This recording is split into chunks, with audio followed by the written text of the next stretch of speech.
Hello, everybody. Hello. Welcome to Real Talk here on Shelbyville now. It is Monday afternoon. Just we're 8 minutes late. That's We usually okay. try to get on here at 4 o'clock. We want the anticipation. We want I to don't know create if some anybody's anticipation. anticipating anything or not. Well, but if they do, that's fine. But we got a few things to talk about today. A lot of stuff over the weekend happened. We need to kind of run over for a little bit. And there's been some big stuff happening today we heard about yet. We've got some things coming up about. Before we do that, let's take a commercial break as we get started here and hear from Norris. Your local plumbing needs can be covered by Norris Plumbing, a third generation plumbing. Third generation. They've been doing it for years and years. Specialists. Let's hear extraordinary. From them. We'll be right back to jump into a few things. Norris Plumbing has been serving our community for 3 generations, providing reliable solutions for every plumbing need. Well, Norris Plumbing didn't come. Norris Plumbing has been serving our community for 3 generations, providing reliable solutions for every plumbing need. From water heaters and water lines to kitchens, baths, and complete repiping, our team delivers quality workmanship you can trust. Professional service means arriving on time, explaining the problem, and completing the job with precision. At Norris Plumbing, we stand behind our work because your home deserves the very best. Call Norris Plumbing today at 931-703-5915. Norris Plumbing, trusted, professional, dependable. Well, we finally heard from Norris Plumbing after pushing the button 4 times. We did. You never know. We wanted to see if y'all are paying attention. They are. All right, Bo, there's several things that we need to run through real quick right now. Today is the Uncle Nearest hearing that took place in Knoxville. They opened up the big courtroom. I hadn't heard back from it. I'm sure Josh has got his ear to the track right now on that, and he's doing his bird dog activity to find out if we know of anything that's happened yet. I know one thing. We'll report on it. You'll be the first to know whenever the news is received. Yeah, we'll get Josh will be all over that if there's any type of filings or any type of decisions. Which it was a hearing today. I don't think we'll have a decision for a little while. But this judge does act fast. Yes. Okay, we're not going to dive into that and talk about it. I mean, everybody knows what's going on pretty much, and nobody knows for sure what's going on. Exactly. That's a really good way to put it. Nobody knows what's really happening there. We just have reported a bunch of stuff that's been on paper.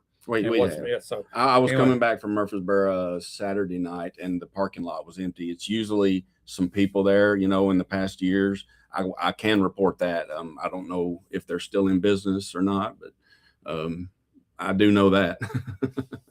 TikTok is what Mark Henley's saying. Okay. TikTok. I don't like TikTok, Mark. I don't partake of TikTok. It's a Chinese entity. It was. Trump says it's American now. I don't know. I don't believe it. All right. So we got that situation with Uncle Nearest going on. Tragedy in Fayetteville yesterday. A big fire on the south side of the square. Oh, wow. The historic square. It's probably, I don't know if it's as old as Shelbyville's, but it's right there along with it. Beautiful square. Just a popping square. I think our square, Fayetteville Square, Pulaski Square, Lewisburg, Southern Middle Tennessee was an experiment when they built all those. And we were one of the first, and they were one of the first. I've heard we've a template for many squares across the nation in the Southeast. But to Fayetteville, theirs it's larger in area. If you go there, it's a large, beautiful square. But the south side of that square, there were 4 or 5 buildings burnt, destroyed, gutted. Gutted, and you just hate to see that, especially in the historic downtown sector of any city in America, in this world, but especially when it hits close to home. It makes you think of what we have here in Shelbyville and how we're proud of it. And I talked to people, this weekend I talked to a couple from Lebanon, and they hadn't been here in a while, and I said, have you seen the square lately? And they said, no, we kind of look. I said, just before you go back to Lebanon tonight, go check out the Shelbyville Square, and I think you'll be, I think you'll really love it. And I hope that they did. I'm saying all that to say is, it is in every community, it is a centerpiece. And when you have one, when you have Well, one, you have when you one. have Yeah, one, some places don't. and some places don't, and some people had them, and they're gone. But to see tragedy strike, and I think there were a few firefighters that were injured in this. I mean, we're talking old buildings. We're talking about crazy Yeah. smoke fumes. I mean, you know, dangerous stuff here. But I'm glad nobody died. Nobody You hurt. realize, Bo, that when these squares were made back in the 1800s, there wasn't a vehicle. All we had was horse and buggy. That's right. All That's right, right. so it was designed for horse and buggy. Yes. You go, and they had a place you could pull in, just like the cars, like a livery stable or whatever. Well, they no, call they them. would you just pull up in a parking place, and it was designed so it was convenient. You could take care of all your business right there. Right. That's what it's for. Right. All right, now it's just a historical monument. It is. Functional wise, it's pathetic. Yeah, it is pathetic. It's which is why the business conducted in the courthouse for so many years moved to a justice center. Yeah, it just was inefficient as far as you got people driving vehicles and have had for 100 years, and now I mean you're still using a design that was made for horse and buggy, right. but it's tradition.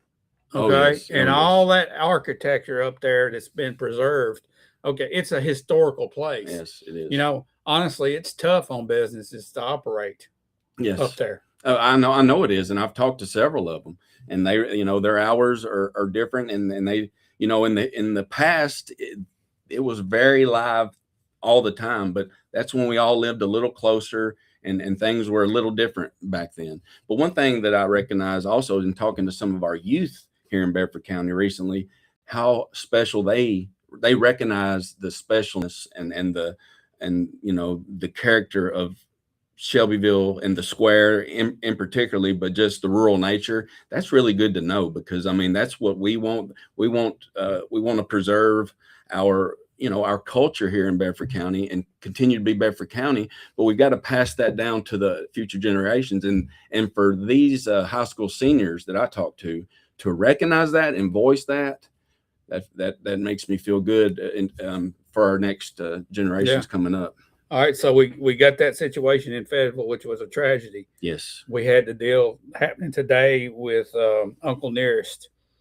Bo, I'm going to change gears on you real quick here, and we're going to talk about the Super Bowl. Did you watch the Super Bowl yesterday? I did watch the Super Bowl. I did. It was not too exciting though. Super Bowl. I've seen some pretty exciting. The one last year was, I think it came right down to the wire. I don't even remember last year. This was if you are a defensive guru, or if you are really into the nuances of football, you probably loved it because you saw the strategy going on there. But for the casual fan or viewer, most of them are like, this is a snore fest. Most important question: did you watch the Bunny, or did you watch Turning Point at halftime? Well, I'll tell you exactly what I did. I did see the Bunny up there, but I couldn't understand any of the words much.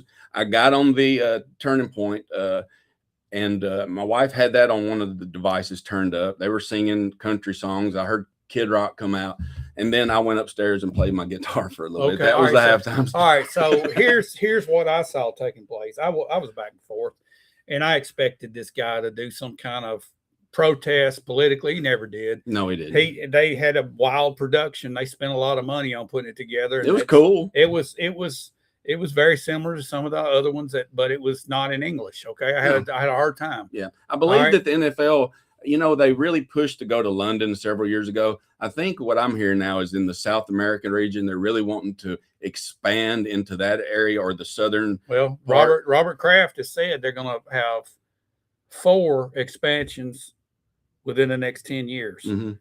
And one of them's going to be Mexico City. Mm-hmm. But this guy's from Puerto Rico. Yeah. All right. But what my whole thing about talking about this is, I saw people on Facebook want a fist fight over which halftime show they were going to watch. Okay. All right. Gosh. And people were making political statements over it. As a matter of fact, people were taking, which one do you going to watch? Why don't you watch this? And I saw people actually get in fight on Facebook. Have you ever seen a Facebook fight? It's that the definition of pathetic right there. I mean, you know, come on, let's settle down a little bit. Let that person watch what he wants to watch, he or she, and then let the other one watch. That's okay. That's not my taste in music. That's not mine. But neither one of them were my taste in music. Right. I don't get the Spanish rap. I don't get that. Right. Some people do. I'm not a country music fan, even though I'm in Tennessee. Yeah. I like classic rock. Okay, That's okay. And that was closer to classic rock. Yes. Okay, so I was back and forth, but I just wasn't really enthused about either one of them. But why fight over it? Don't This fight is over a sporting event. Yeah, I know. As far as I'm concerned, they can trot out a marching band and let them do their halftime show. They should. And the lead into this, it was like torture. Oh, it started at noon. Oh, it was went awful. for 5.5 hours. They were floating on the river. They were at Alcatraz. They went here and there, but the production on the Bad Bunny, the parts that I saw, it was amazing. I mean, they put on a show. Yeah, regardless but I don't understand it. it. I couldn't understand. I mean, it kind of the beat is going, but But this guy cannot sing. Okay, he talked while the music was playing. He's an entertainer, and he's got a following. He did it. Congratulations. Yeah, that's all I can say. That's the American dream, right? Just I guess having freedom and there. Yeah, but I don't understand. I would have. Here's the thing: if you're Roger Goodell, the guy in charge of the NFL, the commissioner, and you're setting up and said, "What would our fans really like to see?" Yeah, a dude that don't speak English that can't rap good. Okay, that's who we're gonna pick. Yeah, no, I think it'd be kind of like in Mexico at the soccer, them bringing in Hank Williams Jr. to sing the soccer national anthem. It kind of don't work, but hey, if they want Hank Jr. in Mexico, I'm sure he'll come bring all of his rowdy friends. Yeah.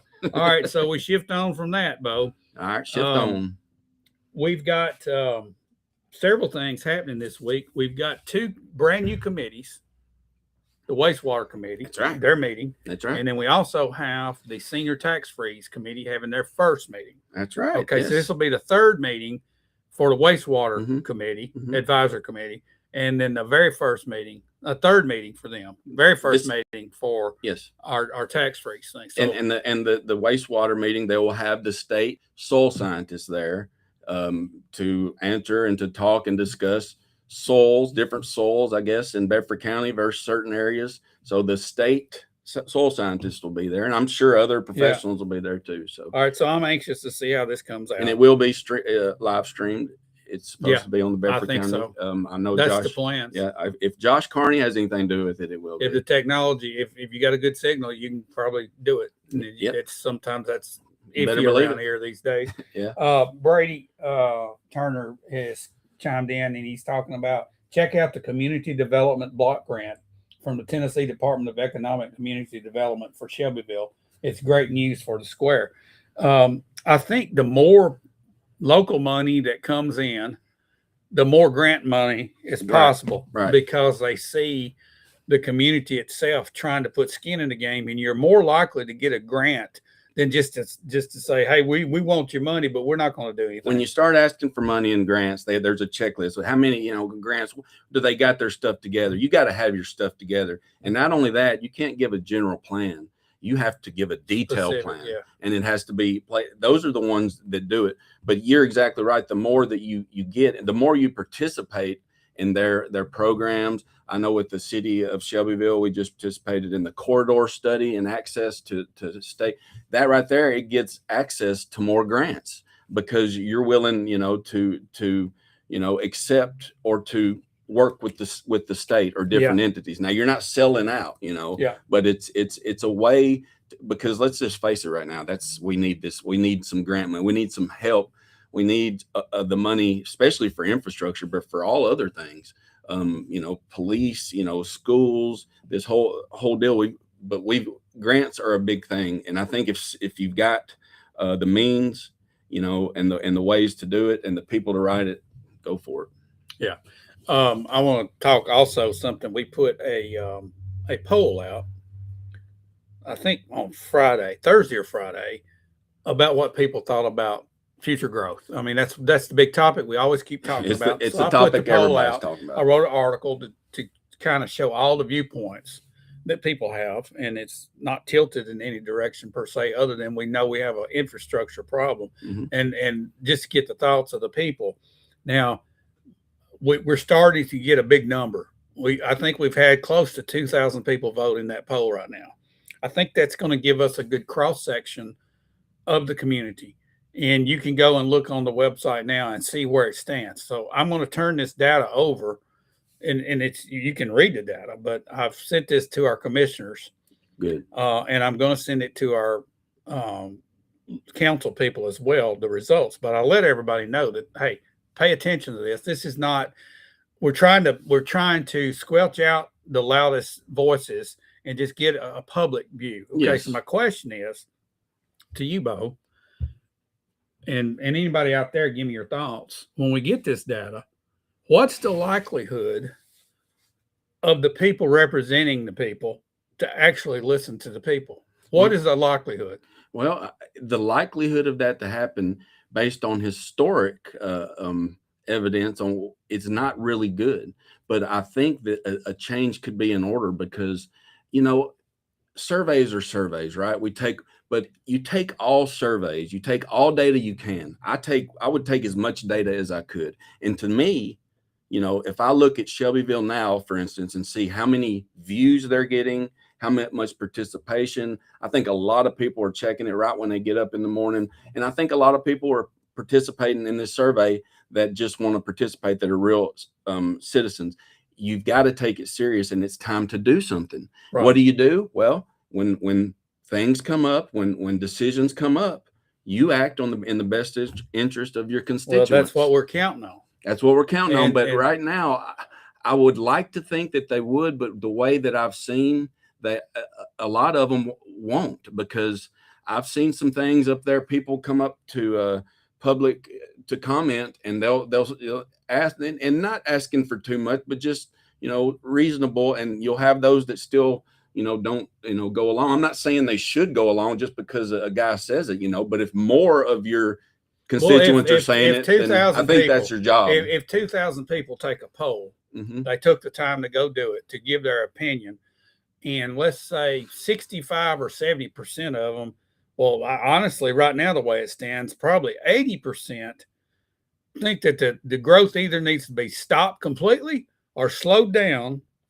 until we get our infrastructure right. Yeah. Okay. And that's getting our infrastructure right. It's going to take everybody pulling together, your city and your county governments, but mainly your utility companies. Yes. And we know that, I mean, we got all that's got to go together. There's different jurisdictions. They have different water rights, certain areas. I mean, it's tricky, but it's going to take everybody working together. Yeah. But everybody's got to listen.